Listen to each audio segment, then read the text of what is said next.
మార్గశిర శుక్ల షష్ఠిని సుబ్రహ్మణ్య షష్ఠిగా హిందువులు భక్తి శ్రద్ధలతో జరుపుకుంటారు. ఎంతో పవిత్రమైన విశేషమైన రోజు ఇది. ఈ రోజు ఎవరైతే సంతానం లేక బాధపడుతున్నారో అలాంటి వారు ఈ ఒక్క పరిహారము చేస్తే చాలు, వారికి తప్పకుండా సంతానం కలుగుతుంది. సంతానం కోరుకునేవారు షష్ఠీదేవిని వ్రత విధానంగా పూజిస్తే సంతానం తప్పకుండా కలుగుతుంది. షష్ఠీదేవి ప్రకృతిదేవి యొక్క షష్టాంశ అంటే ఆర్వకల. ఈమె కుమారస్వామికి ప్రియురాలు. పిల్లలకి తరచుగా అనారోగ్యాలు కలుగుతూ ఉన్నా, ఆపదలు వస్తూ ఉన్నా, బాలారిష్టాలు ఉన్నా, షష్ఠీదేవి కథ విన్నా, చదివినా, రాసినా షష్ఠీదేవి శిశువులకు పక్కనే ఉండి వారి ఆయువును అభివృద్ధి చేస్తుంది. గర్భిణీ స్త్రీలు తప్పనిసరిగా షష్ఠీదేవి స్తోత్రం చదివితే పుత్ర పౌత్రాభివృద్ధి కలుగుతుంది. సంతానం లేనివారు షష్ఠీదేవి స్తోత్రం శ్రద్ధగా పఠిస్తే దీర్ఘ ఆయుష్మంతులైన సంతానం కలుగుతారు.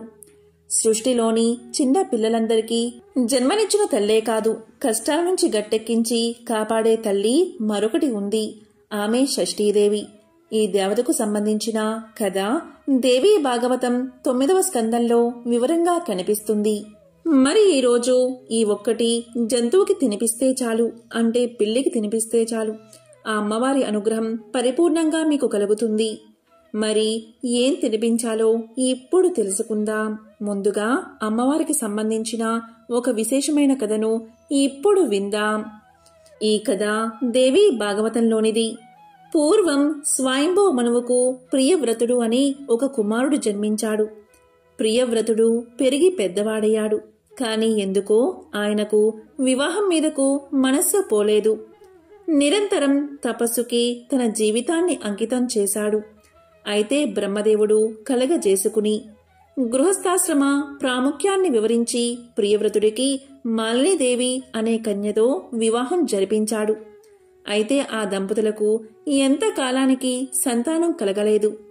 ఈ పరిస్థితిని గమనించిన కశ్యప ప్రజాపతి వచ్చి పుత్రకామేష్టి యాగాన్ని ప్రియవ్రతుడి చేత చేయించాడు. ఆ తరువాత మాలినీదేవి గర్భాన్ని ధరించింది. ఒక శుభముహూర్తాన పండంటి బిడ్డను ప్రసవించింది.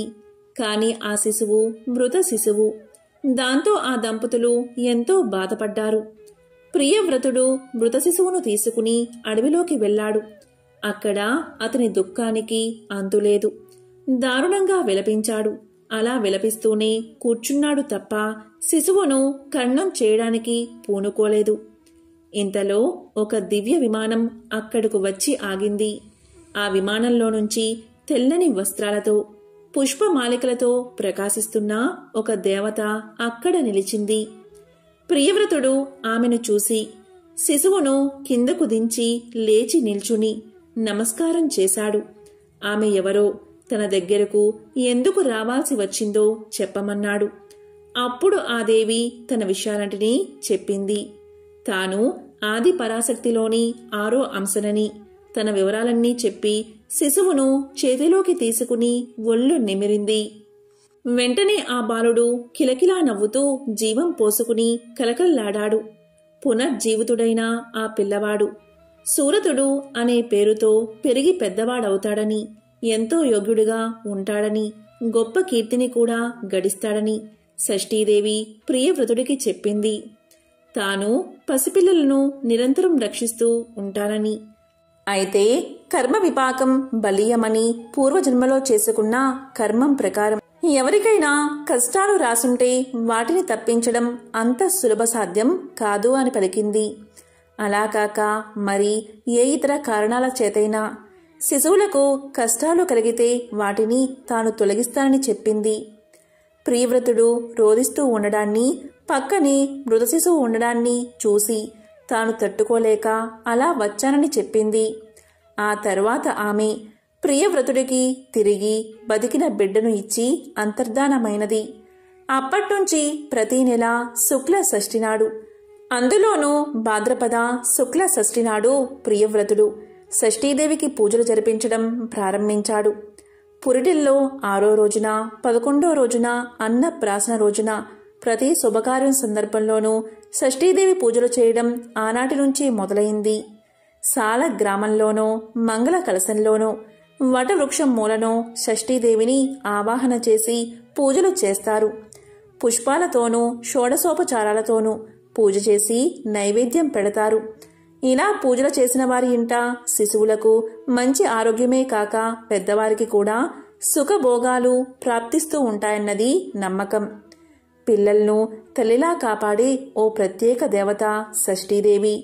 ప్రతి మాసంలోనూ శుక్లపక్షంలోనూ కృష్ణపక్షంలో వచ్చే 2 షష్ఠి తిథుల్లోనూ షష్ఠీదేవిని ఆరాధిస్తే ఎంతటి గొడ్రాళ్లకైనా తప్పకుండా సంతాన ప్రాప్తి కలుగుతుందని ప్రతీతి. బ్రహ్మ మానస పుత్రిక అయిన ఈ దేవత యుద్ధ సమయాలలో దేవతల సేనను నిరంతరం కాపాడుతూ దేవతలకు విజయం చేకూర్చి పెడుతున్న కారణంగా దేవసేన అనే పేరు వచ్చింది. ఈ దేవసేనే కుమారస్వామిని వివాహం చేసుకుంది. బాలబాలికలకు మంచి ఆయువును ఇచ్చి పెంపుడు తల్లిలా రక్షిస్తూ యోగమాయా రూపంలో పురటింట్లో పిల్ల పక్కనే ఉంటుంది.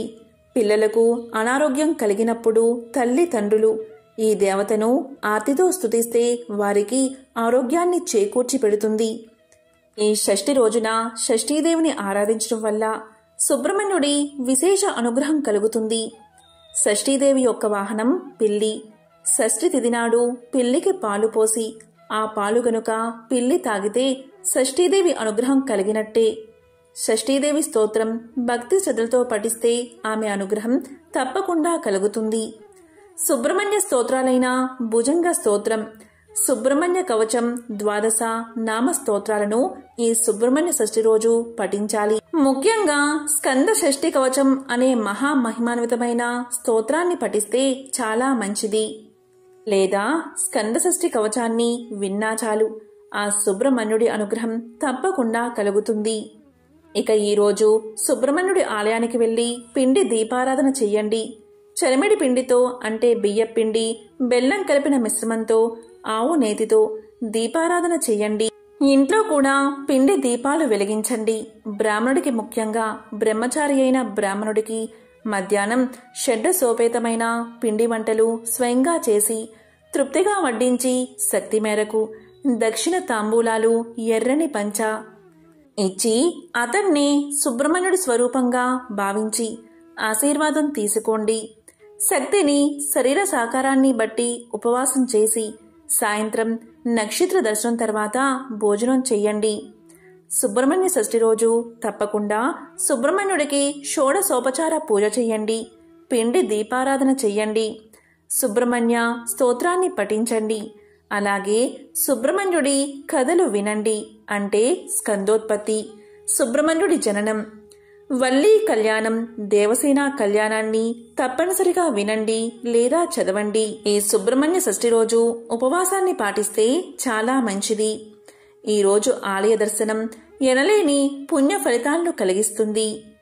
కాబట్టి ఎంతో విశేషమైన ఈ సుబ్రహ్మణ్య షష్ఠి రోజు సుబ్రహ్మణ్యుణ్ణి, షష్ఠీదేవిని అంటే దేవసేన అమ్మవారిని పూజించి సంతానం లేని వారు సంతానాన్ని పొందండి.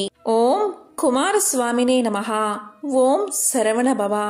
ఓం స్కందాయ నమః.